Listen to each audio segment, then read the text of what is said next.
world without creators, influencers, or your favorite YouTubers. I mean, they're everywhere now. They're just part of our lives. But like any revolution, this one had a beginning. And that beginning, well, it was so simple, so completely ordinary, it's almost hard to believe what it would turn into. So today, we're going to trace that incredible journey. That's it.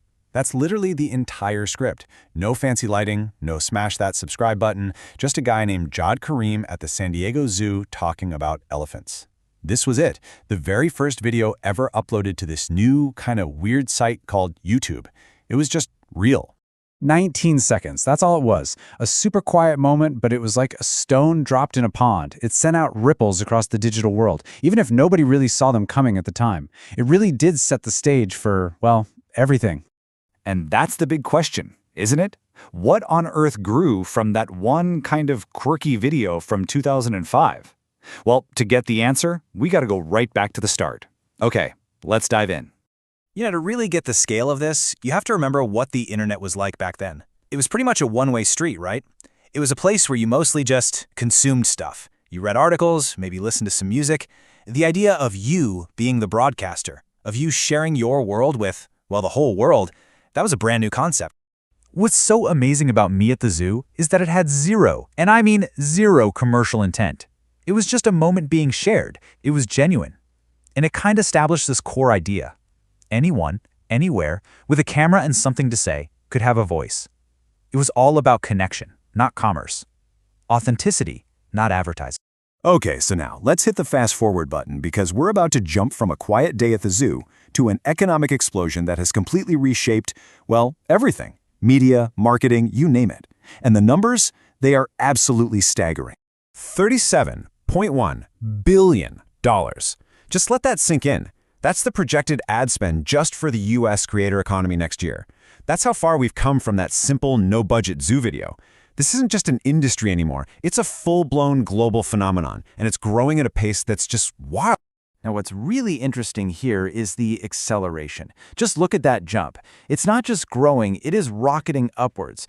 We're going from just under $14 billion in 2021 to a projected $37 billion in 2025. This isn't some niche market anymore. This is a central pillar of the advertising world, and it's forcing brands to rethink their entire game plan. So where is all that cash going? Well, this isn't just brands throwing money at creators and hoping for the best. Nope. This is a highly strategic and honestly pretty complex part of their marketing playbook now. It's all designed to capture the attention of a whole new generation. So the biggest slice of the pie, right? Over $13 billion. That goes to direct partnerships, paying a creator to post sponsored content. But then, get this, look at the next two slices. Brands are spending almost $20 billion just amplifying that content, paying to push it out even further. It's like a 1-2 punch. Pay for the authentic content, then pay to make sure everybody sees it. And this just shows you how sophisticated the whole thing has become. It is no longer just about who has the most followers. The number one factor for brands is the creator's reputation. It's about trust. Right behind that is audience alignment. Like, does their audience match who the brand wants to talk to, and even the creator's own values? Brands are buying into credibility just as much as they're buying into reach, because in this new economy, trust is everything. It's the ultimate currency. But, whenever an industry grows this fast, it's bound to have some serious growing pains. And behind all these massive numbers, we're definitely starting to see some cracks in the foundation of this shiny new economy. When you ask brands what they really want from working with creators, their top answers are things like building awareness, reaching new people, and enhancing trust. These are all about perception, right? They're about getting your brand on people's radar and making them feel good about it. But there's a huge problem. And here it is. This is the core disconnect in the entire industry. Brands say they want to build things like awareness and trust, but the number one thing they measure for success is return on investment, ROI, which is a hard sales number. It's like they're trying to measure temperature with a ruler. It just doesn't work. They're trying to measure one thing with the tool for something else entirely. And this slide shows you the direct result of that whole mess. The single biggest challenge brands have?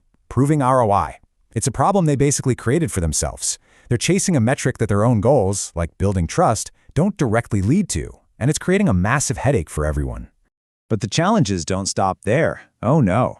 A brand new player is entering the field, and it promises to solve some problems while creating a massive new one. I'm talking about artificial intelligence.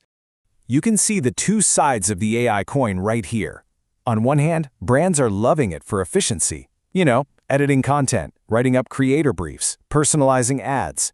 But their number one concern, by a long shot, is that AI is going to destroy the very thing this industry was built on in the first place: authenticity. They're worried AI-generated stuff will just feel empty and fake, the total opposite of me at the zoo. 95%. Just let that number sink in. This isn't a small group of people who are worried. This is nearly unanimous anxiety across the entire industry. They're worried that this drive for efficiency could kill the authenticity that gives creators their power. It feels like a ticking time bomb right at the heart of the creator economy. And that brings us right back to where we started. We began with a completely authentic, unscripted moment with some elephants, and that one moment spawned a multi-billion-dollar industry that's now having a full-on identity crisis and is on the verge of an AI revolution that could threaten the very idea it was founded on. So the question for all of us is, in a world of deepfakes and AI everything, what does real connection even look like anymore? And we can